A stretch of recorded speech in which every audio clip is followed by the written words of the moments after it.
Good morning, children. Welcome to Geography session of 𝐾𝐻 High School and Junior College. Today in our Geography session, we will be doing chapter number 3, Exogenetic Processes, part 1, module 1. In this lesson, children, our learning objectives will be exogenetic process. We shall learn what is exogenetic process with some example. Now the second topic is going to be formation of landforms. In formation of land, you will learn what are landforms and how due to exogenetic movement or processes different kinds of landforms are formed. And the third one, children, we are going to do weathering.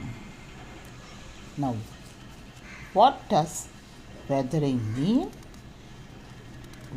And the different types of weathering occurring on the Earth's surface, and what are the factors responsible for it?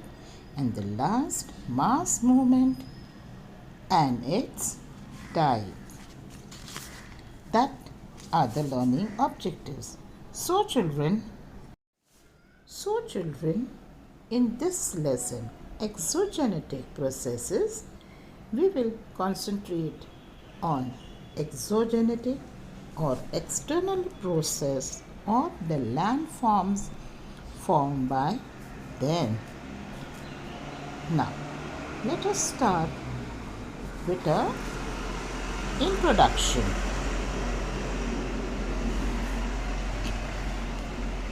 Now you all know, children, that there are certain natural phenomena that takes place on the Earth's surface, like volcanic eruption and earthquake. They are natural calamities, and this is caused because of the movement below the surface of the Earth. There is loss of life and property. So such movements below the Earth is called endogenetic movement or internal movement. Students, in our previous chapter, endogenetic, you have studied about different landforms, like how mountains, plateaus, plains and continents, which are different types of landforms. How are they formed? Due to internal movement, they can be termed as, or we call them as, primary or secondary landform.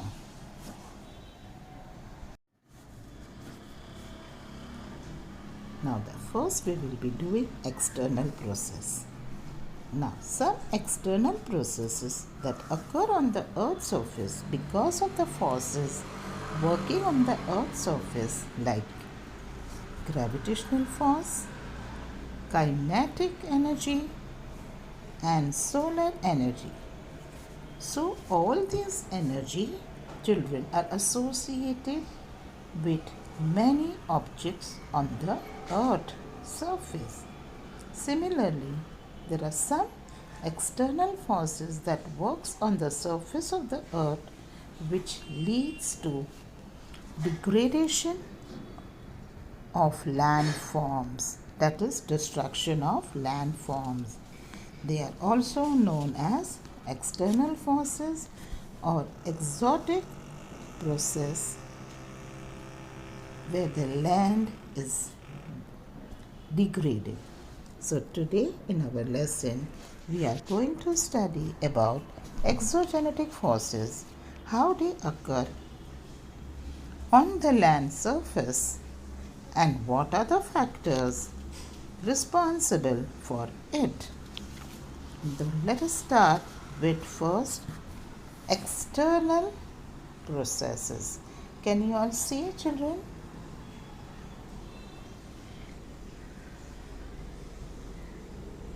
Different landforms are formed on the earth surface due to external process, like you can see that the rocks are eroded and washed away by the wind and water. As a result, rocks and rocks particles get deposited at the lower land, that is lowland. It leads to the formation of another landform. The second landforms we will be doing is deltas. How are they formed? What are valleys and sun dunes? So let us start with the first form of landform, that is delta. Deltas are the area of low flat land formed due to deposition of sediments brought by the river before they enter the sea or an ocean. The second is sand dunes. These sand dunes are a heap of sand made by wind or caused in a desert region, that is in a dry, arid region. Valley is a low area of land between hills or mountains. It is in a V-shaped. Now, let us know what is weathering. Children, weathering does not mean changes in any weather conditions such as hot, cold, wet, cold or cloudy. But weathering is a process by which rocks break due to the change in temperature, that is hot and cold temperature, and precipitation, that is rainfall. Now let us observe something, that is, yes, let's see what comes up. See, 3 different images of rocks. Here children, there are 3 images of the rocks given. See the physical appearance, how they look. The rocks, children, as you see in the picture, are broken, fractured or have holes in them. This is because of the weathering. The rocks have broken down. Let's do weathering in detail. Again, let's see again the images of the rocks that are broken, fractured and have holes in them. So, breaking of rocks, children, is a natural process on the earth that takes place due to water and change in temperature. Thus, children, we can define weathering as a process of breaking or weakening of a rocks.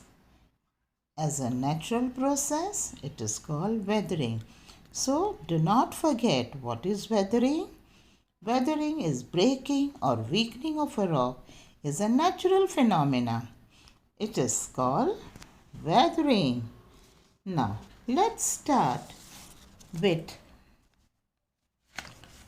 different types of weathering in detail. Children, you all know that rocks break due to some natural phenomena that occurs in nature, that is on the earth's surface. So it is a natural process. We can say weathering is a natural process. Now there are three types of weathering, children, as I have put up in a flow chart: mechanical weathering, chemical weathering, and biological weathering. So there are three types: mechanical, chemical, and biological weathering. Now let us do in detail what is mechanical weathering. The area which is dry or arid, where there is little or no rainfall, mechanical weathering is dominant, while the area which has a humid climate, chemical weathering is more effective. That is the region where air contains water vapor. Chemical weathering can occur. Now, biological weathering occurs due to living organisms. Let us study each type of weathering in detail. Mechanical weathering. What are the factors responsible for it? Now children, let us try this to understand the mechanical weathering.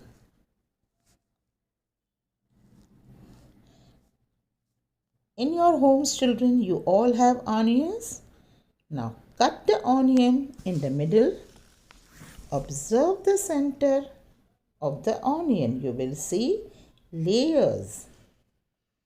Remove each layer of this onion. Now let's see what happened. What did you observe? That when the layer after layer was removed, the shape of the onion changed. Similarly, in nature, rocks also undergo such process.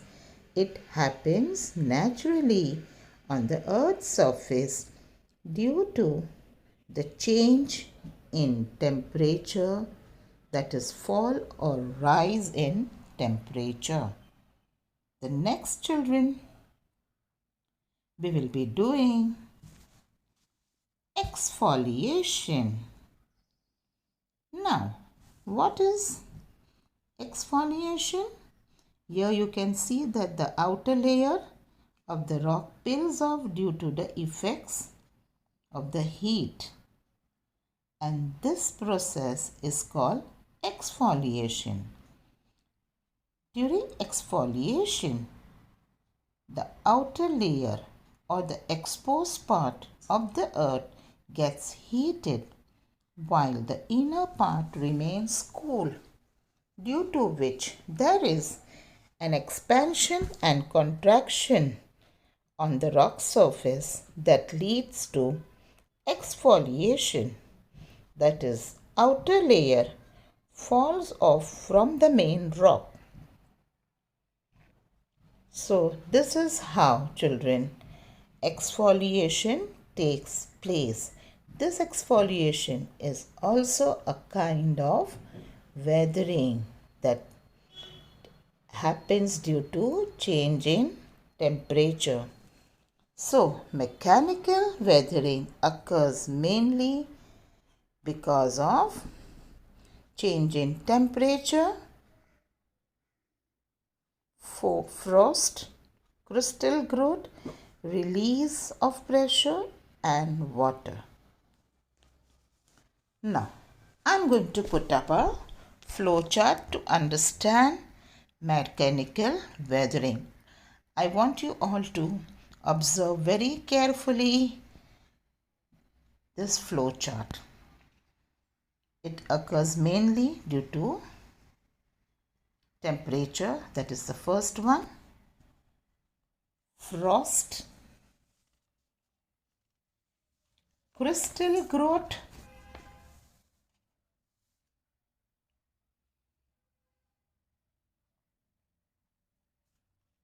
release of pressure,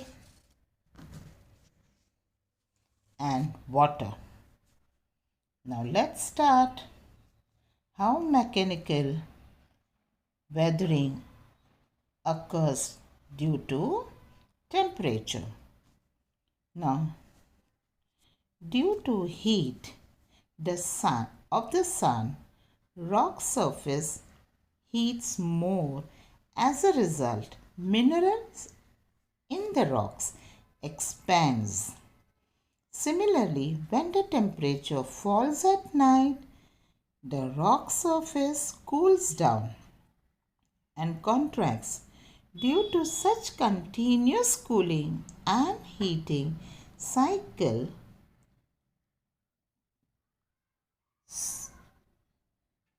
creates a tension in the rock. As a result, cracks develop on the rock and they break apart. During such process, each minerals react differently due to the temperature.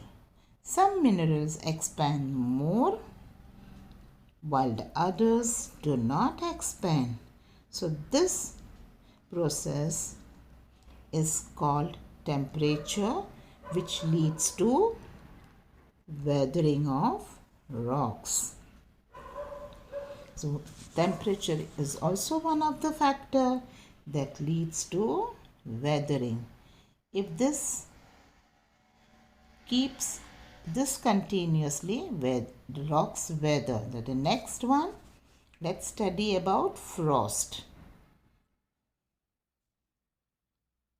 You all know that, children, water increases in size as it freezes. You must have seen ice in your refrigerator. It expands when it freezes. As the water enters the crack, when the temperature drops below 0 degree, this water in the crack freezes and expands, widening the cracks. This leads to tension in the rocks. As a result, the rocks break, or we can say shatter. This also leads to weathering. The third one is crystal growth, which is another reason for mechanical weathering. Crystal growth is also known as salt cracking. It occurs when salt water enters the crack and then evaporates, leaving behind salt crystals, which can exert force and enhance or widen the cracks. Now let us see some more picture, children, or examples of crystal growth. See, so when the sea water hits the cliff along the coast, the alkaline sea water, which is salty, dissolves some soluble material from the rocks. This results in the formation of holes in the rocks. This water evaporates due to the heat of the sun, leaving behind only crystals of alkaline material in the rocks. Let's see the picture of it.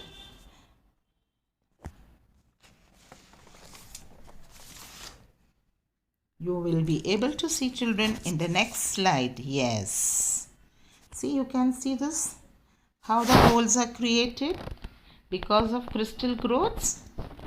Now, let us study the next factor that leads to weathering. That is release of pressure. As in the previous slide, we studied that due to tension the rock breaks apart or shatters. It is not only tension, that is created in the rocks due to temperature and water or crystallization. Sometimes the lower layer of the rock are under the continuous pressure due to upper layer. However, sometimes this pressure is reduced and may lead to exit or ceased, or you can say stop. This sudden release of pressure on the lower layer of the rock results in the weathering. So, due to release of pressure, the upper layer of the rock peels off or is broken apart. Here we have another reason for mechanical weathering in water. The last one. Now some areas experience more rainfall than other. In such areas, soaking of water also causes weathering of some rocks. See how because of water, that is rainwater, that causes weathering. Now, let us see some examples of rocks. Sandstone, conglomerate rocks, due to the water that soaks into the rocks, granule weathering occurs. Now, what is granule weathering? It is a process when rainwater penetrates into the rock. It loosens the particles of the rock and separates them from the main rock. As you can see, children, in the image, that the rock particles are loosened and turn into soil particles. This is known as granule weathering. So children, please remember that when the water penetrates rock, particles get loosened and separates from the main rock. This leads to granule weathering. Now the definition is very important for you all children to remember what is granule weathering. Now let us study about block disintegration. Sometimes due to temperature and water, that is both which are responsible for weathering, when rainwater accumulates in the cracks and joints of a rock caused due to continuous contraction and expansion by temperature and the differences in the region, it separates big block of the rock from the main rock, causing block disintegration. So this disintegration of rock means what, children? How does it happen? That when water accumulates in such wide joints and big block of rock separate from each other, this is called block disintegration. Now let us recap what we studied in exogenetic processes part 1 module 1. We learned about exogenetic processes, how it takes place. We did many examples based on this. That is certain changes that occurs on the surface of the earth. Then the next topic that we did was weathering.